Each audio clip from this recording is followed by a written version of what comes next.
যা জোর জবরদস্তি করা হচ্ছে মহিলাদের উপরে, বিভিন্ন ধরনের জিনিস, যেটা বলুন আপনি যে গায়ে জোর দেখানো হচ্ছে, শ্লীলতাহানি থেকে নিয়ে, সেই দিনই তো আপনারা দেখলেন যে একজন মহিলাকে নিয়ে গিয়ে রেপ করে তাকে জলের কাছে ফেলে দিয়েছে।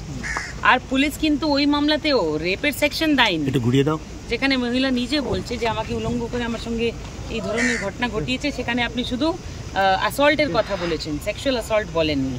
তো ওই ঘটনাগুলো আছে। আর বেরমজুরে যা হচ্ছে সেটাও আপনারা সবাই দেখেছেন, যে একটা ফেক কেস দিয়ে পুলিশ সবারই নাম ঢেলে তাদেরকে বাড়ি থেকে রাতেবেলা এসে 2টোর সময় 3টোর সময় টেনে নিয়ে যাচ্ছে।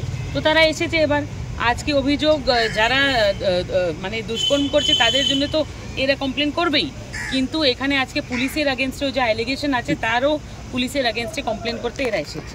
সিবিআই এর কাছে গিয়ে কি কথা বলবেন? হ্যাঁ, আমি সিবিআই অফিসারদের কাছে উপরে গিয়ে দেখেছি কি অলরেডি উপরে কমপ্লেন লেখা চলছে, অলরেডি ভিকটিমরা উপরে বসে আছে, তারা কমপ্লেন দিচ্ছে। এবার সিবিআই নিজের কাজ নিজেই জানে, আমি তো এদের একজন অ্যাডভোকেটের হিসাবে ভিকটিমসদের জন্য দাঁড়িয়ে আছি।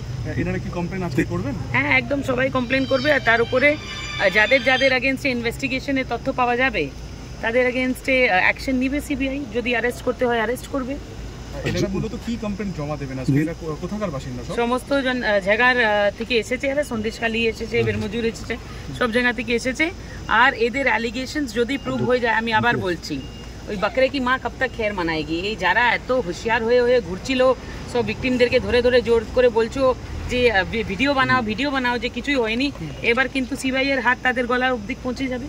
আরেকটা কথা, আমরা দেখছি যে বিভিন্ন রাত্রে গ্রামে রাত পাহারা দিচ্ছেন। গত পরশুদিনও দেখা গেছে অনুশঙ্খ দিচ্ছেন মহিলা, কেউ ঢোকে তাহলে এই অনুশঙ্খ দিয়ে অ্যালার্ট করা হবে। তারা এই না, পুলিশ কিছু করবে না কেন? পুলিশ তো এখানে শাহজাহানের ভূমিকা পালন করছে, তো সেই জন্য এই কমপ্লেনগুলো আজকে মহিলারা, ওই গ্রামের মহিলারা দিবে। সিবিআই এর উপরে অ্যাকশন নেবে, যদি তাদের হাতে থাকে তাদেরকে প্রোটেকশন দেওয়ার মতন ক্যাপাসিটি, তো ওই গাঁয়ে যাবে, দেখবে, তাদেরকে প্রোটেকশন দিবে।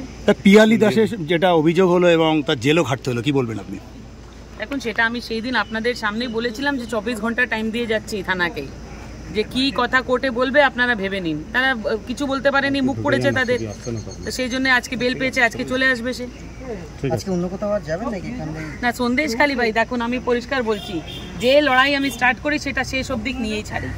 তো এবার সন্দেশখালী যখন স্টার্ট করেছি তা তো শেষ দেখাতে হবে না, এদেরকে তো ভাই ন্যায় করিয়ে দিতে হবে, যাতে এরা কোনো ধরনের কি বলে বিচার পায়, তার জন্য লেগে আছে।